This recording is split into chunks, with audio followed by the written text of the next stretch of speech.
नमस्कार दोस्तों। आइए सुनते हैं शरत चंद्र चट्टोपाध्याय की कहानी अनुपमा का प्रेम। लेकिन उससे पहले, अगर आपने अभी तक मेरे चैनल को सब्सक्राइब नहीं किया है तो प्लीज़ मेरे चैनल को सब्सक्राइब कर लें और वीडियो को लाइक और शेयर करना ना भूलें। तो आइए शुरू करते हैं आज की कहानी अनुपमा का प्रेम। 11 वर्ष की आयु से ही अनुपमा उपन्यास पढ़ पढ़कर मस्तिष्क को एकदम बिगाड़ बैठी थी। वह समझती थी मनुष्य के हृदय में जितना प्रेम, जितनी माधुरी, जितनी शोभा, जितना सौंदर्य, जितनी तृष्णा है, सब छानबीन कर साफ कर उसने अपने मस्तिष्क के भीतर जमा कर रखी है। मनुष्य स्वभाव, मनुष्य चरित्र उसका नख दर्पण हो गया है। संसार में उसके सीखने योग्य वस्तु और कोई नहीं है। सब कुछ जान चुकी है, सब कुछ सीख चुकी है। सतीत्व की ज्योति को वह जिस प्रकार देख सकती है, प्रणय की महिमा को वह जिस प्रकार समझ सकती है, संसार में और कोई भी उस जैसा समझदार नहीं है। अनुपमा इस बात पर किसी भी तरह विश्वास नहीं कर पाती। अनु ने सोचा, वह एक माधवी लता है जिसमें मंजरियां आ रही है। इस अवस्था में किसी शाखा की सहायता लिए बिना उसकी मंजरियां किसी भी तरह प्रफुल्लित होकर विकसित नहीं हो सकती। इसीलिए ढूंढ खोज कर एक नवीन व्यक्ति को सहयोगी की तरह उसने मनोनीत कर लिया एवं 2-4 दिन में ही उसे मन, प्राण, जीवन, यौवन सब कुछ दे डाला। मन ही मन देने अथवा लेने का सबको समान अधिकार है, परंतु ग्रहण करने से पूर्व सहयोगी को भी बताने की आवश्यकता होती है। यहीं आकर माधवी लता कुछ विपत्ति में पड़ गई।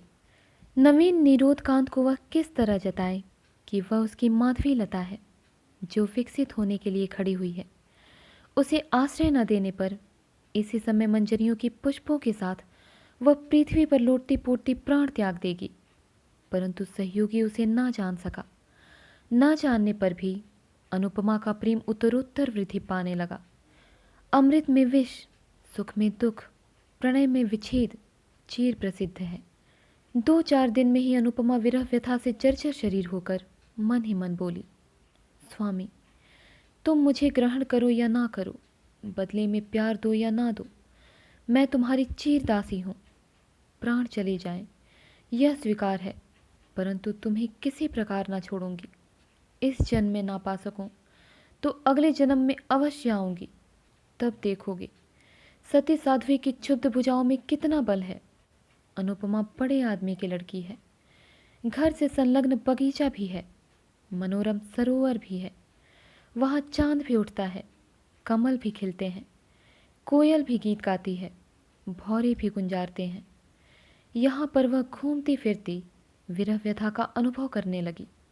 सिर के बाल खोलकर अलंकार उतार फेंके, शरीर में धूलि मलकर प्रेम योगिनी बन कभी सरोवर के जल में अपना मुंह देखने लगी, कभी आंखों से पानी बहाती हुई गुलाब के फूल को चूमने लगी, कभी आंचल बिछाकर वृक्ष के नीचे सोती हुई हाय की हुताशन और दीर्घ श्वास छोड़ने लगी। भोजन में रुचि नहीं रही, शयन की इच्छा नहीं। साज सज्जा से बड़ा वैराग्य हो गया। कहानी किस्सों की भांति विरक्ति हो गई। अनुपमा दिन प्रतिदिन सूखने लगी। देख सुनकर अनु की माता को मन ही मन चिंता होने लगी। एक ही तो लड़की है, उसे भी यह क्या हो गया। पूछने पर वह जो कुछ कहती उसे कोई भी समझ नहीं पाता। ओंठों की बात ओंठों पे रह जाती। अनु की माता फिर एक दिन जगबंधु बाबू से बोली, अजी एक बार क्या ध्यान से नहीं देखोगे? तुम्हारी एक ही लड़की है, यह जैसे बिना इलाज के मरी जा रही है। जगबंधु बाबू चकित होकर बोले, क्या हुआ उसे? सो कुछ नहीं जानती। डॉक्टर आया था, देख सुनकर बोला बीमारी बीमारी कुछ नहीं है, तब ऐसे क्यों होती जा रही है? जगबंधु बाबू विरक्त होते हुए बोले, फिर हम किस तरह जाने, तो मेरी लड़की मर ही जाए, यह तो बड़ी कठिन बात है। ज्वर नहीं, खांसी नहीं, बिना बात के ही यदि मर जाए तो मैं किस तरह बचाए रहूंगा। गृहिणी सूखे मुंह से बड़ी बहू के पास लौटकर बोली, बहू, मेरी अनु इस तरह से क्यों घूमती रहती है? किस तरह जानूं माँ? तुमसे क्या कुछ भी नहीं कहती? कुछ नहीं। गृहिणी प्रायः रो पड़ी। तब क्या होगा? बिना खाए बिना सोए इस तरह सारे दिन बगीचे में कितने दिन घूमती फिरती रहेगी और कितने दिन बचेगी? तुम लोग उसे किसी भी तरह समझाओ, नहीं तो मैं बगीचे के तालाब में किसी दिन डूब मरूंगी। बड़ी बहू कुछ देर सोचकर चिंतित होती हुई बोली, देख सुनकर कहीं विवाह कर दो। गृहस्थी का बोझ पड़ने पर अपने आप ही सब ठीक हो जाएगा।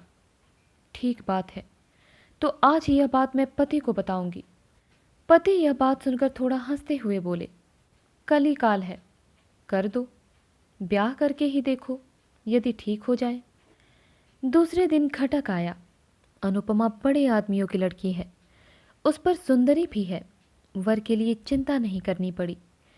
एक सप्ताह के भीतर ही घटक महाराज ने वर निश्चित करके जगबंधु बाबू को समाचार दिया। पति ने यह बात पत्नी को बताई, पत्नी ने बड़ी बहू को बताई, और यह बात अनुपमा ने भी सुनी। एक दिन के बाद एक दिन दोपहर के समय सब मिलकर अनुपमा के विवाह की बातें कर रहे थे। इसी समय वह खुले बाल, अस्त व्यस्त वस्त्र किए, एक सूखे गुलाब के फूल को हाथ में लिए चित्र की भांति आ खड़ी हुई। अनु की माता कन्या को देखकर तनिक हंसती हुई बोली, ब्याह हो जाने पर यह सब कहीं अन्यत्र चला जाएगा। एक लड़का लड़की होने पर तो कोई बात ही नहीं। अनुपमा चित्रलिखित की भांति सब बातें सुनने लगी। बहू ने फिर कहा, माँ, ननद रानी के विवाह का दिन कब निश्चित हुआ है? दिन अभी कोई निश्चित नहीं हुआ। नंदोई जी क्या पढ़ रहे हैं? हाँ, इस बार बीए की परीक्षा देंगे। तब तो बहुत अच्छा वर है। इसके बाद थोड़ा हंसकर मजाक करती हुई बोली, परंतु देखने में खूब अच्छा ना हुआ तो हमारी ननद जी को पसंद नहीं आएगा। क्यों पसंद नहीं आएगा? मेरा जमाई तो देखने में खूब अच्छा है। इस बार अनुपमा ने कुछ गर्दन घुमाई, थोड़ा सा हिलकर पांव के नख से मिट्टी खोदने की भांति लंगड़ाती लंगड़ाती बोली, विवाह मैं नहीं करूंगी। माँ ने अच्छी तरह न सुन पाने के कारण पूछा, क्या है बेटी? बड़ी बहू ने अनुपमा की बात सुन ली थी। खूब जोर से हंसते हुए बोली, ननद जी कहती हैं वे कभी विवाह नहीं करेंगी। विवाह नहीं करेगी? नहीं। ना करे? अनु की माता मुंह बनाकर कुछ हंसती हुई चली गई। गृहिणी के चले जाने पर बड़ी बहू बोली, तुम विवाह नहीं करोगी? अनुपमा पूर्ववत गंभीर मुंह किए बोली, किसी प्रकार भी नहीं। क्यों? चाहे जिसे हाथ पकड़ा देने का नाम ही विवाह नहीं है। मन का मिलन न होने पर विवाह करना भूल है।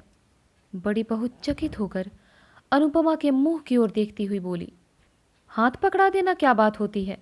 पकड़ा नहीं देंगे तो क्या लड़कियां स्वयं ही देख सुनकर पसंद करने के बाद विवाह करेंगी? अवश्य। तब तो तुम्हारे मत के अनुसार मेरा विवाह भी एक तरह की भूल हो गया। विवाह के पहले तो तुम्हारे भाई का नाम तक मैंने नहीं सुना था। सभी क्या तुम्हारी ही भांति हैं?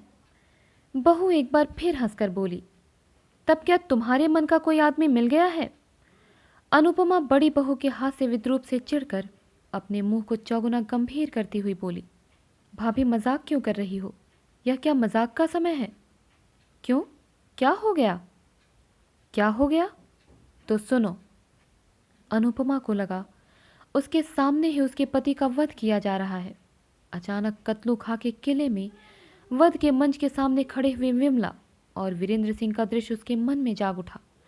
अनुपमा ने सोचा, वे लोग जैसा कर सकते हैं वैसा क्या वह नहीं कर सकती? सती स्त्री संसार में किसका भय करती है? देखते देखते उसकी आंखें अनैसर्गिक प्रभा से धक धक करके जल उठी। देखते देखते उसने आंचल को कमर में लपेटकर कमर बंद बांध लिया। यह दृश्य देखकर बहुत 3 हाथ पीछे हट गई। क्षण भर में अनुपमा बगल वाले पलंग के पाए को जकड़कर आंखें ऊपर उठाकर चित्कार करती हुई कहने लगी, प्रभु, स्वामी, प्राणनाथ, संसार के सामने आज मैं मुक्त कंठ से चित्कार करती हूँ। तुम ही मेरे प्राणनाथ हो। प्रभु, तुम मेरे हो, मैं तुम्हारी हूँ। यह खाट के पाए नहीं, यह तुम्हारे दोनों चरण हैं। मैंने धर्म को साक्षी करके तुम्हें पति रूप में वरण किया है। इस समय भी तुम्हारे चरणों को स्पर्श करती हुई कह रही हूँ, इस संसार में तुम्हें छोड़कर अन्य कोई भी पुरुष मुझे स्पर्श नहीं कर सकता। किसमें शक्ति है कि प्राण रहते हमें अलग कर सके? अरे माँ, जगत जननी। बड़ी बहू चित्कार करती हुई दौड़ती बाहर आ पड़ी। अरे देखते हो, ननद रानी कैसा ढंग अपना रही हैं। देखते देखते गृहिणी भी दौड़ी आई। बहू रानी का चित्कार बाहर तक जा पहुंचा था। क्या हुआ, क्या हुआ, क्या हो गया? कहते गृह स्वामी और उनके पुत्र चंद्रबाबू भी दौड़े आए। कर्ता, गृहिणी, पुत्र, पुत्रवधू और दास दासियों से क्षण भर में घर में भीड़ हो गई। अनुपमा मूर्छित होकर खाट के समीप पड़ी हुई थी। गृहिणी रो उठी, मेरी अनु को क्या हो गया? डॉक्टर को बुलाओ, पानी लाओ, हवा करो, इत्यादि। इस चित्कार से आधे पड़ोसी भी घर में जमा हो गए। बहुत देर बाद आंखें खोलकर अनुपमा धीरे धीरे बोली, मैं कहाँ हूँ? उसकी माँ उसके पास मुंह लाती हुई स्नेहपूर्वक बोली, कैसी हो बेटी? तुम मेरी गोदी में लेटी हो। अनुपमा दीर्घ निश्वास छोड़ती हुई धीरे धीरे बोली, ओह, तुम्हारी गोदी में? मैं समझ रही थी कहीं अन्यत्र स्वप्न नाट्य में उनके साथ बही जा रही थी। पीड़ा विगलित अश्रु उसके कपोलों पर बहने लगे। माता उन्हें पोंछती हुई कातर स्वर में बोली, क्यों रो रही हो बेटी? अनुपमा दीर्घ निश्वास छोड़कर चुप रह गई। बड़ी बहू चंद्रबाबू को एक ओर बुलाकर बोली, सबको जाने को कह दो, ननद रानी ठीक हो गई हैं। धीरे धीरे सब लोग चले गए। रात को बहू अनुपमा के पास बैठकर बोली, ननद रानी, किसके साथ विवाह होने पर तुम सुखी होगी? अनुपमा आंखें बंद करके बोली, सुख दुख मुझे कुछ नहीं है, वही मेरे स्वामी हैं।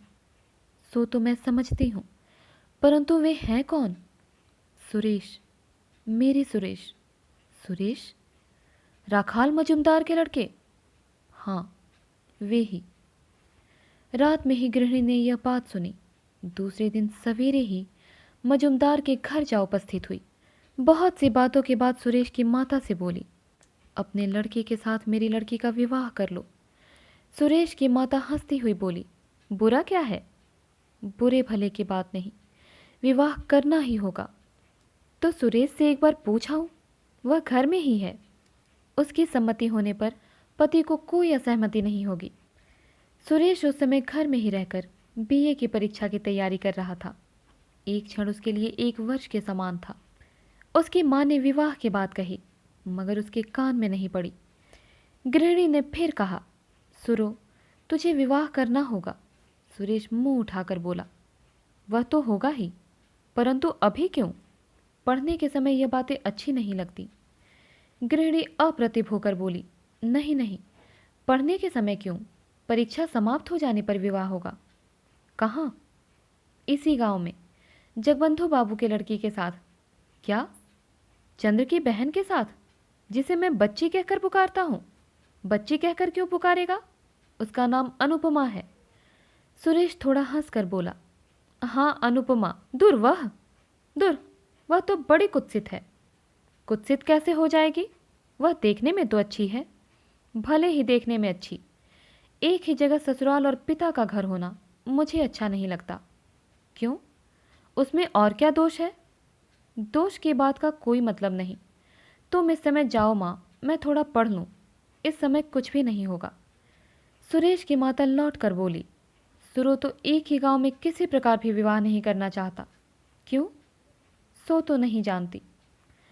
अनु की माता मजुमदार की गृहिणी का हाथ पकड़कर कातर भाव से बोली, यह नहीं होगा बहन, यह विवाह तुम्हें करना ही पड़ेगा। लड़का तैयार नहीं है, मैं क्या करूं बताओ? ना होने पर भी मैं किसी तरह नहीं छोड़ूंगी। तो आज ठहरो, कल फिर एक बार समझा देखूंगी, यदि सहमत कर सकी। अनु की माता घर लौटकर जगबंधु बाबू से बोली, उनके सुरेश के साथ हमारी अनुपमा का जिस तरह विवाह हो सके वह करो। पर क्यों, बताओ तो। राम गांव में तो एक तरह से सब निश्चित हो चुका है, उस संबंध को तोड़ दें क्या? कारण है। क्या कारण है? कारण कुछ नहीं, परंतु सुरेश जैसा रूप गुण संपन्न लड़का हमें कहाँ मिल सकता है? फिर मेरी एक ही तो लड़की है, उसे दूर नहीं ब्याहूंगी। सुरेश के साथ ब्याह होने पर जब चाहूंगी उसे देख सकूंगी। अच्छा, प्रयत्न करूंगा। प्रयत्न नहीं, निश्चित रूप से करना होगा। पति नथ का हिलना डुलना देखकर हंस पड़े, बोले, यही होगा जी। संध्या के समय पति मजुमदार के घर से लौटकर आकर गृहिणी से बोले, वहाँ विवाह नहीं होगा। मैं क्या करूं बताओ। उनके तैयार न होने पर मैं जबरदस्ती तो उन लोगों के घर में लड़की नहीं फेंक आऊंगा। करेंगी क्यों नहीं? एक ही गांव में विवाह करने का उनका विचार नहीं है। गृहिणी अपने मस्तिष्क पर हाथ मारती हुई बोली, मेरे ही भाग्य का दोष है। दूसरे दिन वह फिर सुरेश की माँ के पास जाकर बोली, दीदी विवाह कर लो, मेरी भी इच्छा है, परंतु लड़का किस तरह तैयार हो। मैं छिपाकर सुरेश को और भी 5,000 रुपये दूंगी। रुपयों का लोभ बड़ा प्रबल होता है। सुरेश की माँ ने यह बात सुरेश के पिता को जताई। पति ने सुरेश को बुलाकर कहा, सुरेश तुम्हें यह विवाह करना ही होगा। क्यों? क्यों फिर क्यों? इस विवाह में तुम्हारी माँ का मत ही मेरा भी मत है। साथ ही साथ एक कारण भी हो गया है। सुरेश सिर नीचा किए बोला, यह पढ़ने लिखने का समय है, परीक्षा की हानि होगी। उसे मैं जानता हूँ बेटा, पढ़ाई लिखाई की हानि करने के लिए तुमसे नहीं कह रहा हूँ। परीक्षा समाप्त हो जाने पर विवाह करो, जो आज्ञा। अनुपमा की माता की आनंद की सीमा न रही। फौरन यह बात उन्होंने पति से कही। मन के आनंद के कारण दास दासी सभी को यह बात बताई। बड़ी बहू ने अनुपमा को बुलाकर कहा, यह लो, तुम्हारे मनचाहे वर को पकड़ लिया है। अनुपमा लज्जापूर्वक थोड़ा हंसती हुई बोली, यह तो मैं जानती ही थी। किस तरह जाना? चिट्ठी पत्री चलती थी क्या? प्रेम अंतर्यामी है, हमारी चिट्ठी पत्री हृदय में चला करती है। धन्य हो तुम जैसी लड़की। अनुपमा के चले जाने पर बड़ी बहू ने धीरे धीरे मानो अपने आप से कहा, देख सुनकर शरीर जलने लगता है। मैं 3 बच्चों की माँ हूँ और यह आज मुझे प्रेम सिखाने आई है। तो दोस्तों, उम्मीद करती हूँ कहानी आपको पसंद आई होगी। इसी प्रकार की और कहानियों के लिए हमारे साथ जुड़े रहें। मिलती हूँ अगली कहानी के साथ, तब तक के लिए धन्यवाद।